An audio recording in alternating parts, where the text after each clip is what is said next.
Hello and welcome to What Would Jesus Tech? My name is Andrew Noble. I'm joined as always by my co-host Joel Jacob, and today we have the pleasure of speaking with Kevin Tuer. Just for context, if you're new to the podcast, we exist to help people use and build technology as Christians. Joel and I were trying to reconcile our love of technology with our love of Jesus, and so that's kind of where we started 2 years ago when we started this podcast. And the reason why we're speaking with Kevin today is because he's in the weeds trying to figure out ethical AI. How do you build AI ethically? He is the Chief Technology Officer at Communitech. If you are from Kitchener-Waterloo or even Silicon Valley and Toronto, you've probably heard about Communitech. It's based out of Kitchener. It's not too far from my house, actually. It supports over 1,400 companies, including startups, scale-ups, and large global players. And Kevin has a background, over 20 years of experience, both working in the tech world, but also working in nonprofit worlds and connecting the dots between the good now is one of his main projects at Communitech, the building good AI. So thank you so much, Kevin, for joining us. We're looking forward to this conversation. Yeah, thank you very much for the opportunity. It's great to be here. So just to kind of start off, there's the resume, and I've given a little bit of your resume, but what's your story? Like, how did you get to where you are today, trying to help companies build good AI? You could start from when you were a baby. You could start from when you're a teenager. Tell us your story. Wow. I don't know if I want to go back that far, but it's a great question. And I guess it starts back from the fact that, I am an engineer by training, so I've always been fascinated with technology. And I guess it really does go back to my first job as an engineer. And I came out of, after completing my PhD in electrical engineering. And of course, the first thing I wanted to do was, go use everything that I just learned. And I wanted to do the greatest, coolest thing. And ended up landing a job at a military contractor in Ottawa. And we were going to do work on what was called an advanced fire control system for a main battle tank. And as naive as I was at the time, I thought it was, oh, cool, it's going to fight fires within a tank that somehow finds itself on fire. But I quickly learned that what it was about was, it was all about how do we maximize the kill efficiency on the main armament of a battle tank that's roaming across, the landscape and things of that sort. But I was in love with the technology because it was all about how we take this flexible gun and how do we make sure we know when it's going to be on its target and when do we time when, you pull the trigger and all of these things. And I was just, the amount of technology and the amount of math and the amount of control system technology that's going to go into that just had me absolutely enthralled because it's what I trained to do. And I got caught up in that. And I guess to make a long story short, I didn't last there very long because I think it caught up with me when I was at home and I went to a wedding on my wife's side, and I think it was her cousin came up to me and she said, "So I hear you're making bombs," and I don't know, it just struck me, and I just said, I can't do this anymore, and it was shortly after that I had to leave, and it was a difficult decision for me because, again, I love the technology, and I'd never really thought about having to make the decision between, my love for technology and what that technology is going to be used for. But there it was, sort of in my first job. So I guess that's where it really started. And I guess that's been simmering, in my subconscious forever since. And so I guess then when I had the opportunity to think about AI, and I've been thinking about technologies ever since then, and, whether it be haptic technology or whether it's been 5G technology or blockchain, open data, or now AI. And so when the opportunity came along, and everybody's been talking about AI, and of course AI, unlike any other technology that I've dealt with, um, has that opportunity. Is, you know, some of the forefathers that have built that technology here in Canada, like Jeffrey Hinton and Joshua Bengio, and how they're running around saying how dangerous this technology is. That just got me thinking, you know, along with my colleagues here at Communitech, is, you know what, I think we have a real opportunity here to think about not necessarily how bad it's going to be, but what the opportunity is, and how we can actually think about capturing the opportunity, but realizing we each have the need to be accountable about making sure that we do the right thing with it. And it's not making it somebody else's responsibility. We have to take that accountability for ourselves. And how do we help our founders do that? So that's been a 30-year journey to get from when I had my first job to where we are now. But I guess it's been brewing for that long, and here we are. Yeah, Very no, I cool. think that's a really good setting and intro to kind of like discuss the gravity of AI, because it is, and I mentioned this, you know, previously with Andrew, it's like the atomic bomb and the whole Oppenheimer and group of scientists developing that. And it's like there was a tension between the desire to be a scientist and to learn the unknown, and also like the reality of what they were building. And then, you know, of course, in that context, it was related to the Cold War, right, between different countries and the geopolitics of it. In my background, I've worked for both Canadian companies and now at an American company based in the Bay Area. I'm curious how you view, you know, maybe a two-part question, how you view Communitech, which is in, you know, the KW area, and how does that compare to like the industry in the States? And then also when we think about ethical AI, how do we do that well when we have different countries who have different kind of beliefs and frameworks on how they approach AI? A little bit of the arms race sort of conversation.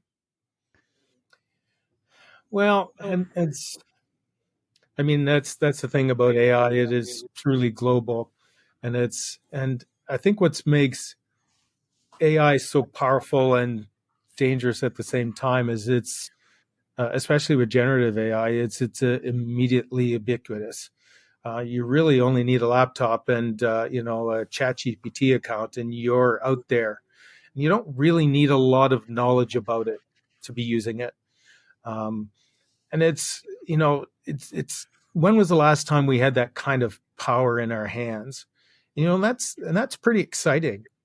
And it doesn't really matter what country yet. I mean, I guess it does in the respect of, you know, who has access to that laptop and the internet to be able to access that technology. But in general, you know, what other technology have we, has the world had access to where, you could say that basically that's the barrier to being able to do something with a technology that's had this level of power.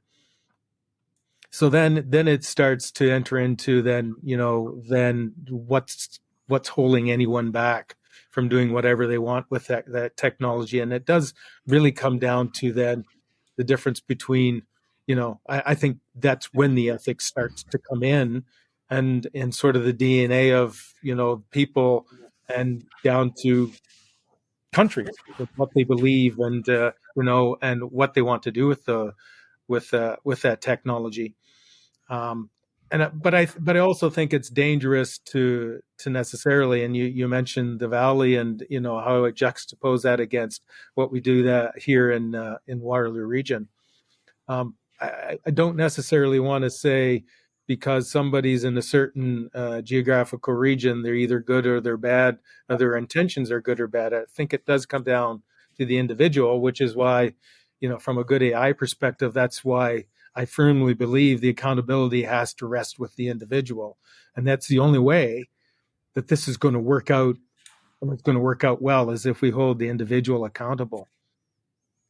But I also agree that we have to build the proper culture, whether it be within a region or within our company or, within our social circles to make sure we do the right things, right? Because I think that culture of making sure we hold each other accountable, and the culture of making sure that we capture the opportunity while making sure we hold each other accountable and recognize the potential for wrong to happen is really what's, and how we do that is really what's going to set us apart. And that's why I think, and I firmly believe, that Canada has a wonderful opportunity to be a country that does that particularly well. Yeah, I think, yeah, go ahead. No, just to finish the thought, is that, and it's in our roots in a way, because we have, and we've kind of strayed from this, but, back in, back around the First and Second World War and post-war, we were the nation of peacekeepers. We were known as the nation of peacekeepers. Yeah. And I think we can leverage that same sort of role in the world again and bring that back, not solely from the perspective of we are the AI peacekeepers and solely our role is to be that buffer nation, but I think we can capitalize on that at the same time. But I think that can be our role again, and I think that's why through Good AI, being ethical and responsible with AI, we can be that peacekeeper, but we can capitalize on that at the same time. So it's not the same role as post-war Canada played. I think it's an augmented role where we buffer, but we also capitalize and we do things with it at the same time, and we make this a great nation, and we be a role model for how we can deploy it for solving some of the biggest challenges we have in the world today. So I think we got a dual role, and I think that Canada is in a great position to be able to do that.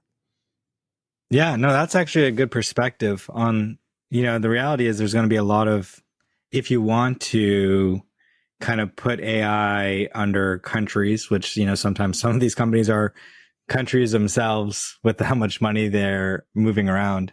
But if you would, for sake of discussion, say that like these companies, people who are playing with AI, are like countries in the post-war era, there is a case, as you mentioned, for specific roles, right? We don't all have to be the superpower, right? There's like a role for different kind of supporting initiatives and models and kind of like showing another way rather than, there's only two options. So I think that's actually really good food for thought, because often it's either the extreme of speed or the extreme of sitting and thinking but not doing anything. And that's kind of like the tension where you're forced as a builder to pick a side. But I do think it's important to know there is maybe a third way. Absolutely. And I think that's the only way we're going to collectively, and when I say collectively, sort of on a global scale, win with AI. And by win, I mean not blow ourselves up, is to think that way, is that, we can collectively win, but there are different rules for what we do and how we approach this. But it's going to take unprecedented cooperation, sort of at an epic scale to be able to do that. But I think, again, Canada was a leader at one time in AI, mostly around research and around creating a national strategy. Some would argue that we've lost some of that leadership to other nations, mostly because of the amount of investment, because of other factors. I think we can get that back, and I think this is ethical and responsible AI in the way that we deploy, the way that we could potentially build trust in AI applications, which can build the level of adoption of AI, which can build productivity, for instance, is a way that we can build that leadership back. And I think we've got the DNA and we've got the track record as a nation to be, a plausible leader, and we can demonstrate that, Canada is a great place for that to happen. Yeah. I'm curious, just to bring listeners up to speed, there's been like the EU has put forward regulation on AI. There's different summits that happen. There's Congress meetings that happen related to AI. What, like, for someone who hasn't been following the news as much, what has been the government response to AI, across the globe? I know that's kind of a big question, but I kind of frame, in my mind, I frame thinking about ethics and AI, I frame it as like, okay, there's a government role, there's a company role, and there's an individual role. And, we'll get to the individual role a little bit later. But just thinking about what governments are doing from a policy perspective, what's been happening on that front? It seems largely it's been around the regulation piece. It's been, and I think governments are largely seen as being responsible for regulating, the technologies, mostly because there is the fear mongering out there, and there's this necessity around government, pardon me, stepping in before, it does get out of control. So you see the AI Act out of the EU, and you see ADA here at home. You see voluntary codes of conduct. You see, presidential orders. Some of these things are unprecedented, from what we've seen with other technology in the past, which might speak to why this is a very different than it's been in the past. But which it seems a bit like a knee-jerk reaction, because we don't really know what we're dealing with when it comes to AI, because we're very much at the leading edge of it. I would say actually the bleeding edge of it, because there is so much potential for both opportunity and for harm. And that's, again, going back to what we want to do from a good AI perspective. As much as I see the need for the regulatory piece of it, I think it needs to be informed from things that are actually happening on the ground. And so we are very much focused on working with the founder to help them be responsible and to be ethical, but to meet them where they're at, to actually help them from dealing with data, dealing with privacy, dealing with transparency, dealing with explainability of their models. And it can't be a blanket policy or regulation, because I think we can all understand that the application of AI in healthcare is going to be very different than the application of AI when it comes to advertising. We can't treat them the same way. But if you don't understand the use cases from a regulatory perspective and you apply a blanket statement across them, you're going to, you may stop the harm from happening, but you're also going to choke innovation. And then that comes at the expense of being able to capitalize on the opportunity. Because I think the danger, I think there's many dangers. We speak a lot about the dangers of the harm, but I think there's also the danger of not being able to capitalize on the good that we can come from this. Because, we can see, and there's studies out there as a for instance of how radiologists are using AI to look at scans, and they're able to pick out things, help a radiologist to pick out instances of cancer that maybe the radiologist missed or whatever. So they're a great assistant when it comes to that, because there's a lot of good that AI can do for the world. Not just in healthcare, but other cases. And I don't want us to lose sight of that. And I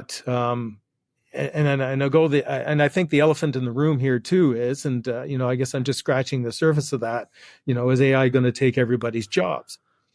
And I think there is a potential for AI displacing jobs, and that's true. But I also think that AI can be a great assistant to help us, with creating a better quality and quantity of life, for instance. And, so I think this is a great opportunity, a great tool that we've been given that we shouldn't squander as well. It's a gift. And so, I think it's as much of a sin to not capitalize on this as it is to use it or misuse it in a way that creates harm and doesn't keep the needs and the best interests of the individual at the core of it. So it's a balance, just like everything else in life. And so that's why I guess it's a very long-winded way of saying, governments here, regulatory, we're trying to come from the bottom up to give those use cases. So hopefully we can find that balance in the middle that allows us to find that balance between finding, capitalizing on the good while making sure we mitigate the risks that come along with it. No, it's really good. It's interesting. You use the language of sin as much of avoiding working on the innovation can be a sin in the same way as the flip side extreme, right?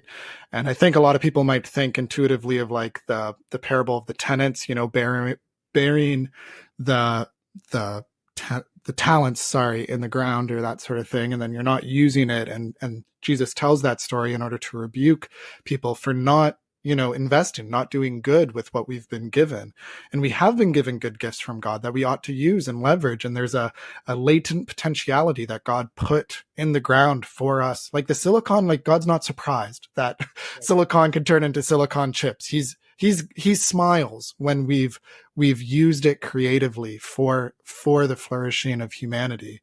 I even think too of like thinking about the money aspect across scripture, because money is talked about a lot and money can be used for good and ill. And it has the love of money is very dangerous, right? You have that in scripture, and you have something like the parable of the Good Samaritan. And we don't think about that as relating to technology, but using the money, which is a form of technology, using that money to just give. Well, they could have used that money for bad. They could have went and bought alcohol. You're giving the money in order for them to go to the hotel and stay a night. Well, you don't know what harm could be done with that money. Well, there's always these risks. But doing good will, yes, on one hand be cautious, but on the other hand will not, be fearful and keeping our hands in the sand and doing nothing, right? So doing good means doing something. It's the challenge of figuring out what that looks like. Yeah. The responsibility to do so. Absolutely. Sorry to interrupt, Joel. No, I think for a lot of builders, and I just use that term generally, how they've been seeing ethical AI is really like embodied by the Sam Altman ousting and fight for power back in November. I'm not sure how familiar you are with that. Yeah. So just for listeners who don't know, to summarize it really quickly, Sam Altman, CEO of OpenAI, which was originally nonprofit, but now has a for-profit arm. And there's all of these mechanics of like a governance board that manages it. But in that board, there were certain people who are really concerned about building AI ethically. And it seemed that there was a conflict of views based on potentially some new developments that we don't know. And then there was an ousting of Sam Altman voted by the board. And then all of the employees didn't want that to happen. So they said, we're leaving if he doesn't come back. And Microsoft, Tela was saying, hey, we'll support Sam to build something else if he wants, or he will want him back too. Because obviously they invested a lot into OpenAI. So long story short, he came back, and then a bunch of those board members left, and they have new board members. On the internet, on X, people kind of juxtapose this as effective altruism versus effective accelerationists. And I think part of that effective accelerationist, or EAC as they abbreviated it to, is because they felt like there was so much focus on being cautious and not using AI for good that they're like, we have to kind of swing the pendulum the other way and create this thing to say we have to move faster in order to sort of get to a balance or compromise, or at least that's the narrative that I'm reading online.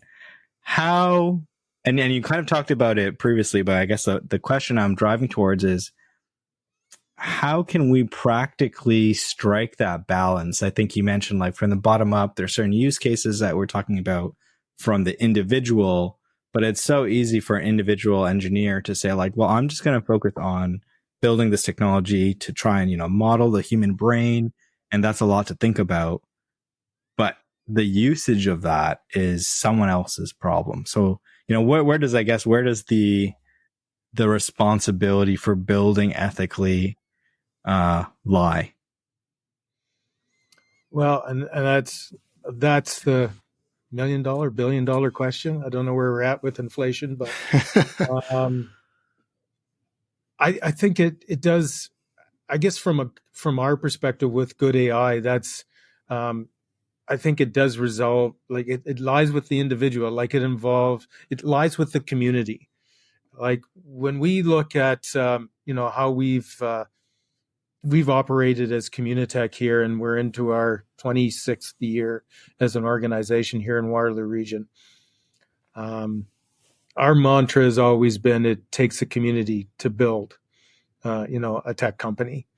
And we've always taken an ecosystem or a community approach to that, because it takes many things and many inputs and many stakeholders, to help build a tech company. And there's also this notion of, remembering where you come from to give back, to help others, along the way. And we've been blessed with the community here that, and I talk to people on a regular basis that, want to give back to the community. And I think the basis of that community is also rooted the notion that we have to do right by the community, and we have to make sure that we make sure the community's here for a long time to come. And in that is rooted the notion that we have to build the community of trust, and we have to do right by the community. So it's almost a culture that you build within it, so that you don't, I will know whether it'll be in my lifetime or not that we will have achieved success with good AI is when we talk about building AI enabled, the best AI enabled products and services, when the trust or the ethical or responsible piece becomes table stakes. When you don't have to sell it, you don't have to say that it's built on ethics and trust as a feature. It's just, of course it is. It's just that's how we build things around here. Not just through altruism, not just because it's the right thing to do, but because it also leads to the best business outcomes as well. Because if you build the best product that your customers can trust and that your partners can trust, it means that they're going to want to buy it. And then they're going to go tell everybody on the, what kind of experience they've had with that. And that's the best kind of marketing that you can get. And that's the best kind of brand that you can get. And guess what?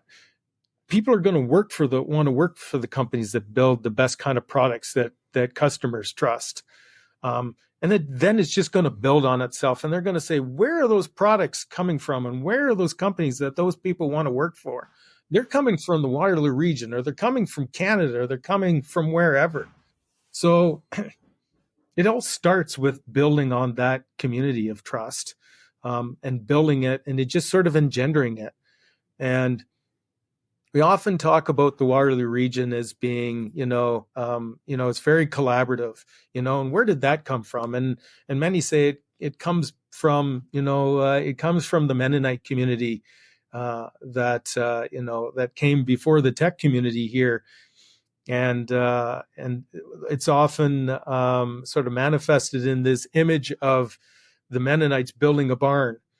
And what you see is this frame structure of a barn, and you see literally hundreds of people crawling on this barn, because when a neighbor needs a barn built, the neighbors come together to help that person build a barn.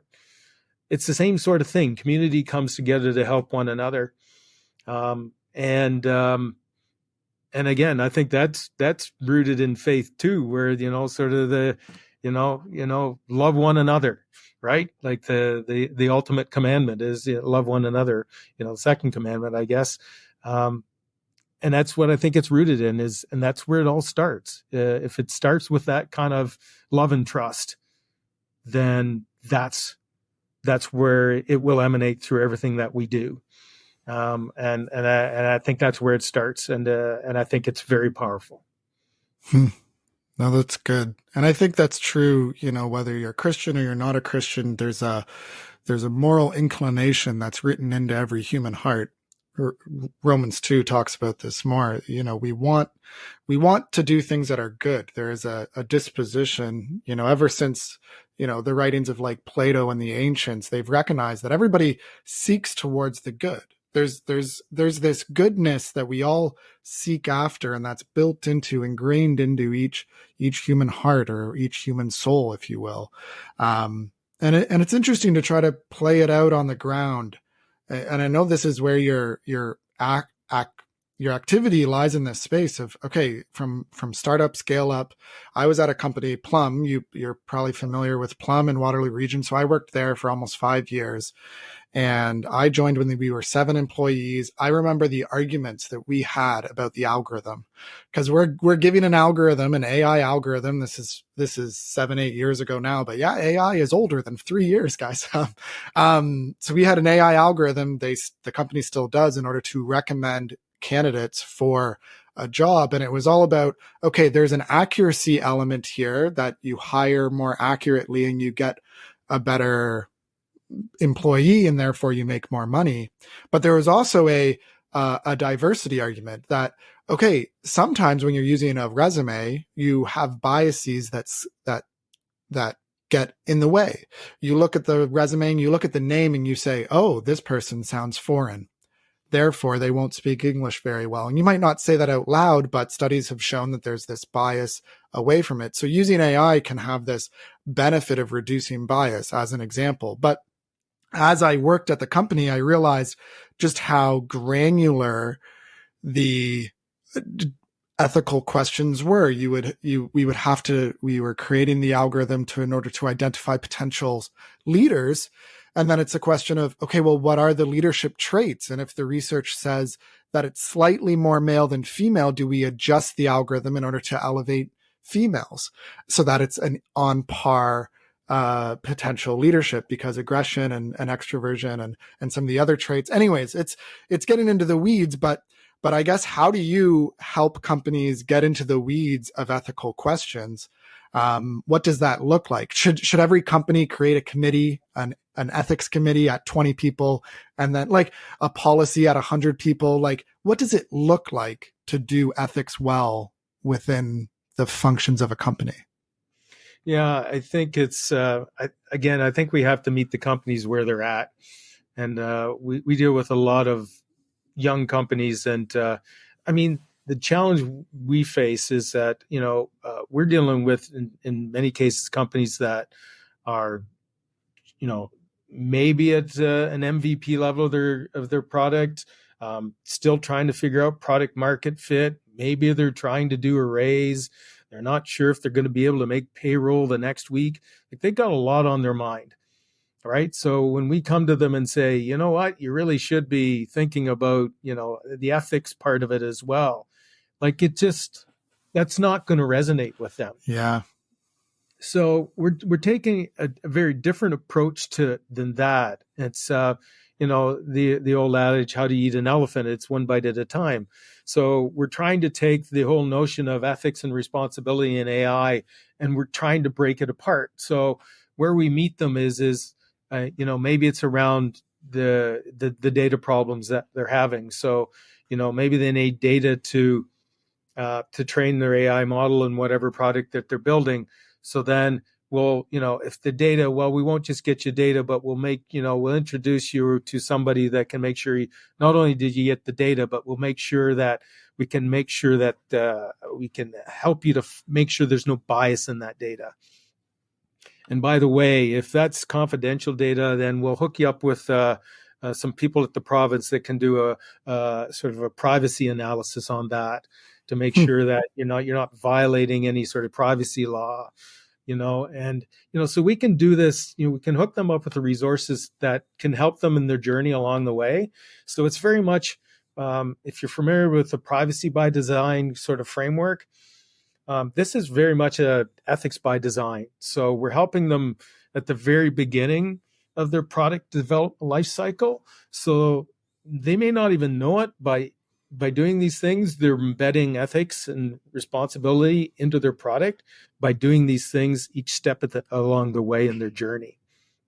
So by the time they're ready to go out and sell the product that they have, by doing these steps along the way, they've made a more trustable and more ethical and more responsible product versus, going through the product lifestyle and get at the end of it and then saying, oh, gee, now what do I do? I'm at risk here, because bolting the ethics and responsible piece on at the end will inevitably lead to a poor implementation and could arguably lead to worse results than not doing anything at all around that. So we're really trying to, again, ingrain these pieces one little project at a time from the very beginning by working through them right through at the very beginnings of sort of their ideation and product development. Yeah, I think it's a very good suggestion because like you mentioned, in the early stage, a lot of these things are kind of seen as like a tax. They're an overhead from actually building the product. It's like if your product is going to fail because it doesn't have good product market fit, then all that time you kind of spent on ethics was in a sense a waste. But if you leave it to the end, that also is not the right way. So it has to be woven in. And I think that's a very good suggestion. There's another aspect that I think sometimes falls into ethics. It's like safety. And I'm not sure if, that's also something that you guys talk with companies about at Communitech. But for me, for example, working at Splunk, which is half a security company, AI safety is like definitely top of mind. And what I mean is like, there's going to be a lot of people building good AI, but there are going to be bad actors, right? With any technology, there are going to be people who want to use it for harm. So part of the conversation is, okay, how do you as any person or organization defend against that? And like, what do we think about that? But also if you're building a product, how do you make sure it doesn't get co-opted? So it's like someone can't hack into it. And, just to paint an extreme case, Boston Dynamics just came out with a new robot the other day. It's their new Atlas and it's fully electric and it was moving its body. It's a humanoid looking robot, but it moved its joints in unhuman looking ways. So it gives you this visceral like, oh, what is this new creation that people have created? And there's like this small chatter on what happens when it gets hacked, right? And someone can attack it and use it for bad. So if someone created a robot like that and didn't consider the safety implications, now you have this robot that is very, made out of steel, super strong, and could be used as a weapon, right? So how does safety play into, if at all, some of the conversations you've been having? Yeah, I think sometimes it's synonymous, to be honest with you, because I think in building, in that instance, and in building a robot such as that, I think part of your responsibility is understanding that there is going to be attack vectors where people are going to, try to do exactly that, right?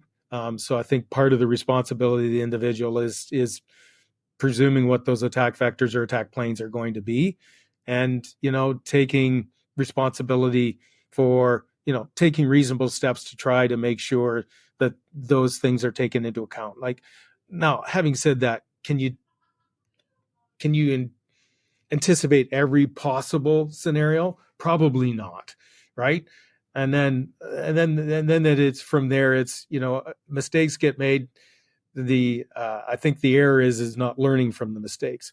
So what we do is help people learn from their mistakes and connect them to resources that help them to learn from those mistakes, correct those mistakes, so those mistakes can't be made.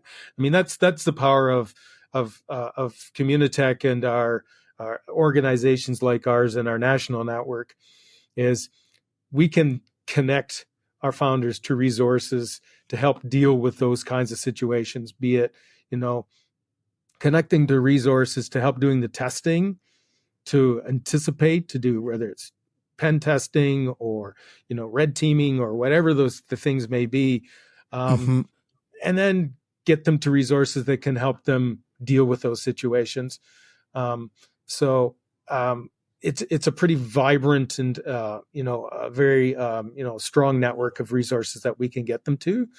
But it's again, I think it's going back to, but own up to it. Like, it's being accountable, it's understanding and recognizing that, we know that those things can happen. Let's do the appropriate amount of testing to act reasonable, to be reasonable that these things could happen. And let's test against those scenarios before we get out there with what we've got, because let's face it, if we don't, then, if you just even look at it through a business lens, our brand is at risk if something goes really wrong, right? Which is going to affect, our ability to sell that product. So even from a business perspective, it's in our best interest to do that, let alone from, ensuring that, your customers or future customers are safe when using your product. So we try to, again, meet our customers or our members and our founders where they are to help them whatever scenario that they're in. That's awesome. Yeah. So last question from me, I'm thinking through ethics. And one of the things that I learned in seminary is sometimes there's a distinction that can be made between ethics and moral theology. And sometimes, and I'll just read from Dietrich Bonhoeffer. Some people might not know him. He lived during the rise of Nazism, and he was one of the few who really took a stand against Hitler, even tried to kill Hitler. So he took an ethical stand that was very difficult, but he talks about in his book on ethics, he says that the ethical problem is often these two questions: how can I be good, and how can I do something good? But he says all ethical reflection then has the goal that I be good and that the world by my action becomes good. If it turns out, however, that these realities, myself and the world, are themselves embedded in a wholly other ultimate reality, namely the reality of God, the creator, reconciler, and redeemer, then the ethical problem takes on a whole new aspect. Of ultimate importance, then, is not that I become good or that the condition of the world be improved by my efforts, but that the reality of God shows itself everywhere to be the ultimate reality. Where God is known by faith to be the ultimate reality, the source of my ethical concern will be that God be known as the good, even at the risk that I and the world are revealed as not good, but as bad through and through.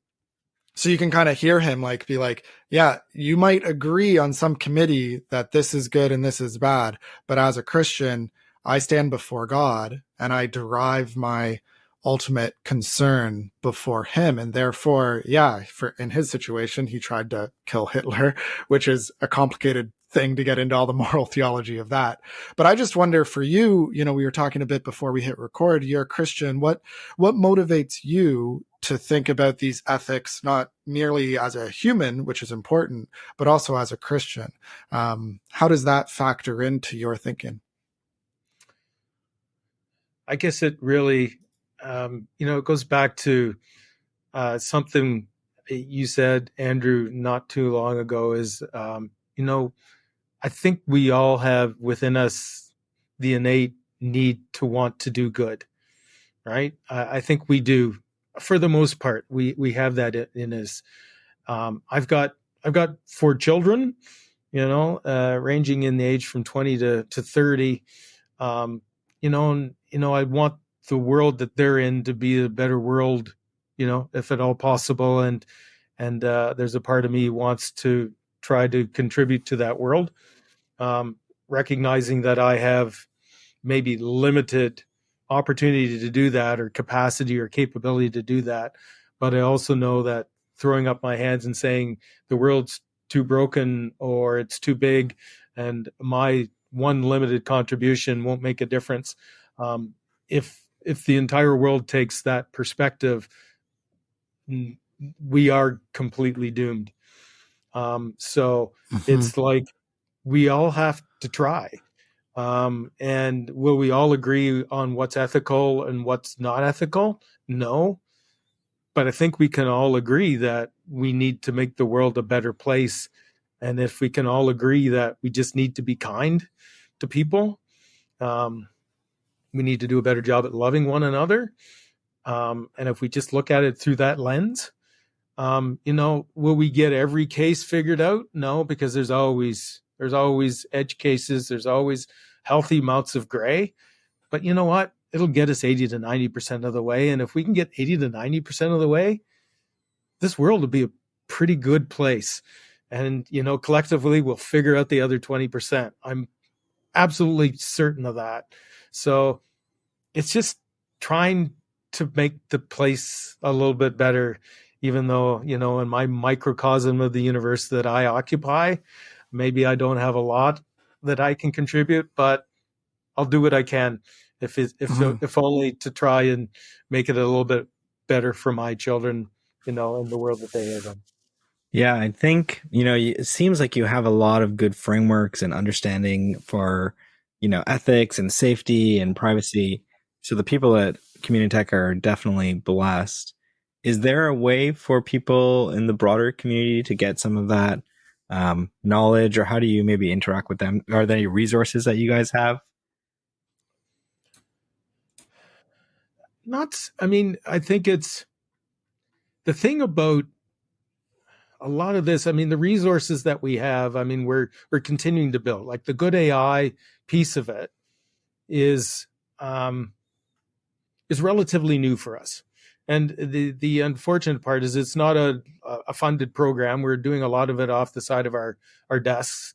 But we're getting there, right? And of course, the federal government this week announced $2.4 billion AI initiative in the budget.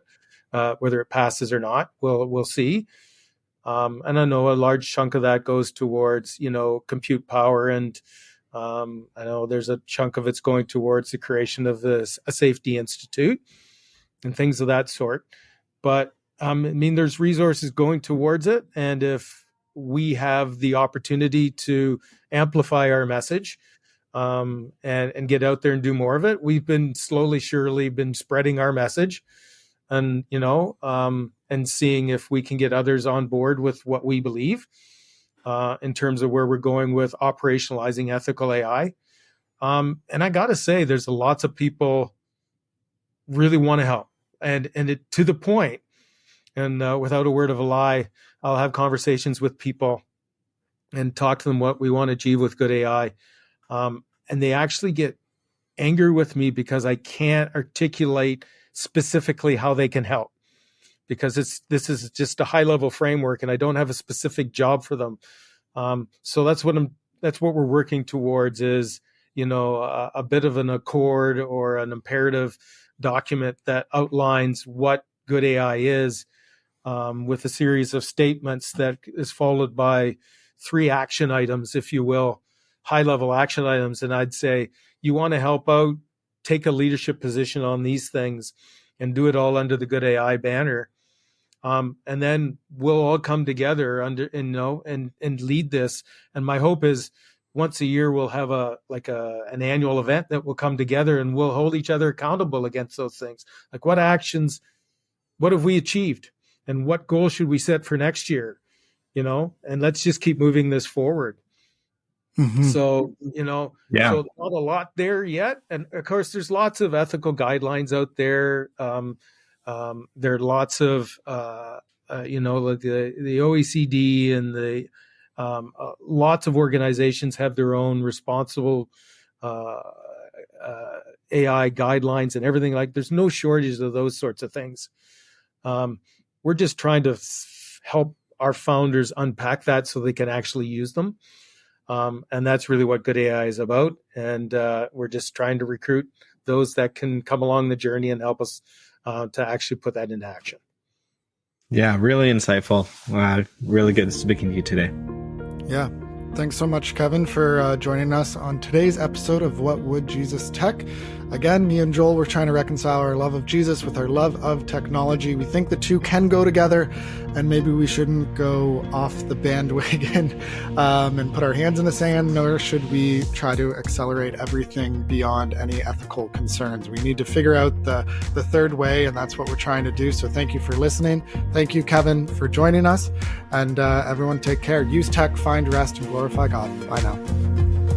Bye. Bye.